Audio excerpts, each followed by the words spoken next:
I want to do a couple of initial examples using the disk method to find the volume of a solid of revolution.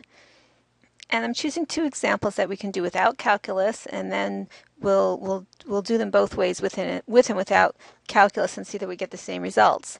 Okay, so first we're looking at this function, f of x equals 1/2 x. That's a straight line that goes through 0, 0. And we want to rotate the area under this straight line between 0 and 4 about the x-axis. Now, if you picture this, what you end up getting is a cone.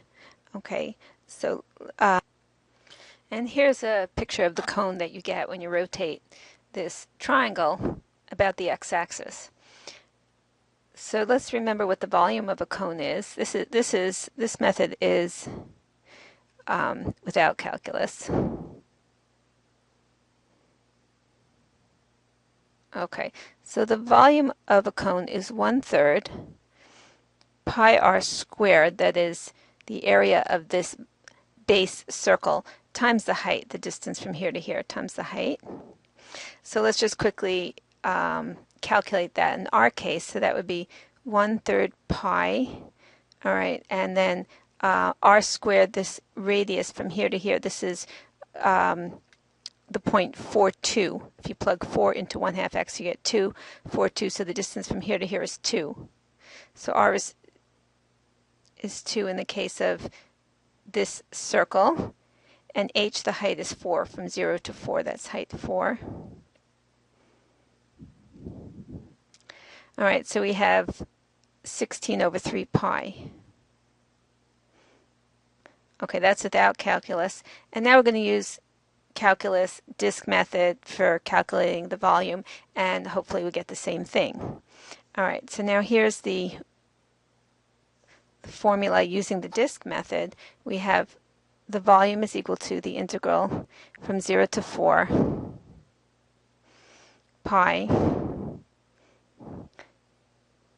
f of x squared dx. All right, so in our case we have the integral from 0 to 4 pi. Here's f of x, 1/2 x, square that, we get x squared over 4 dx. Okay, so we can easily integrate this. So that's equal to pi times 1/4 power rule, x cubed over 3. And we're going to evaluate this between 0 and 4. Okay, so just substitute in 4 over here, and we have, let's see, we have pi over 12. I'm just multiplying the 4 times 3. 4 cubed, that's 64. Minus 0. 0 into, substituted into x cubed. All right, so what's that equal to? 64 over 12, divide top and bottom by 4, and we get 16/3. So that's 16/3 pi.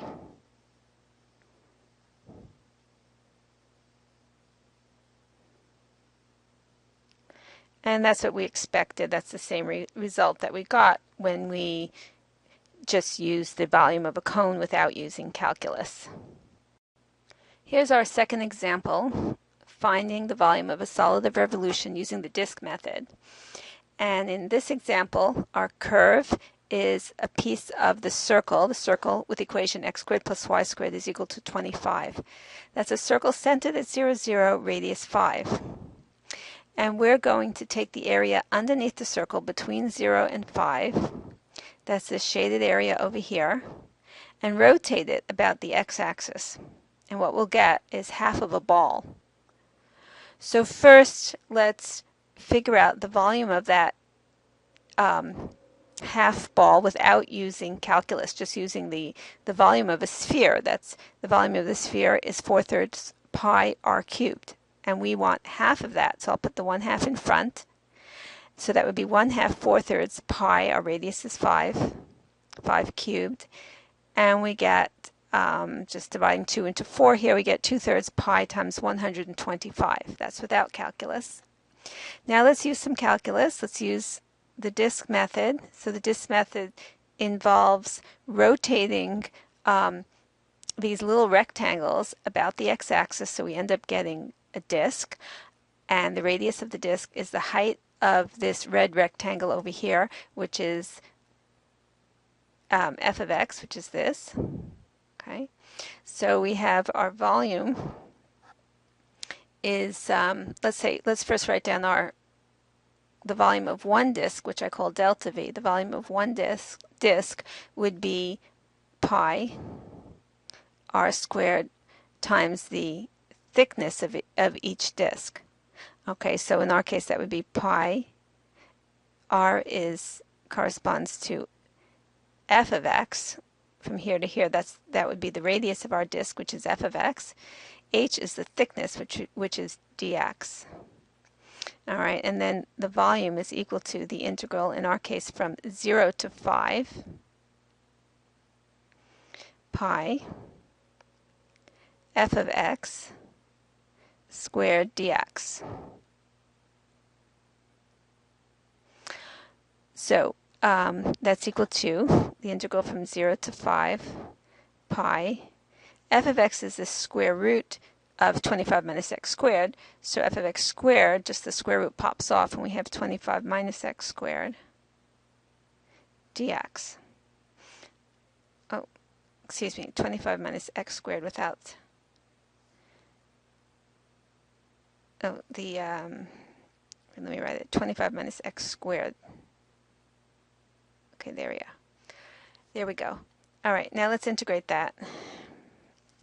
And we have pi times 25x minus, here we have x squared, just use the power rule, that's x cubed over 3. And we're going to evaluate this between 0 and 5.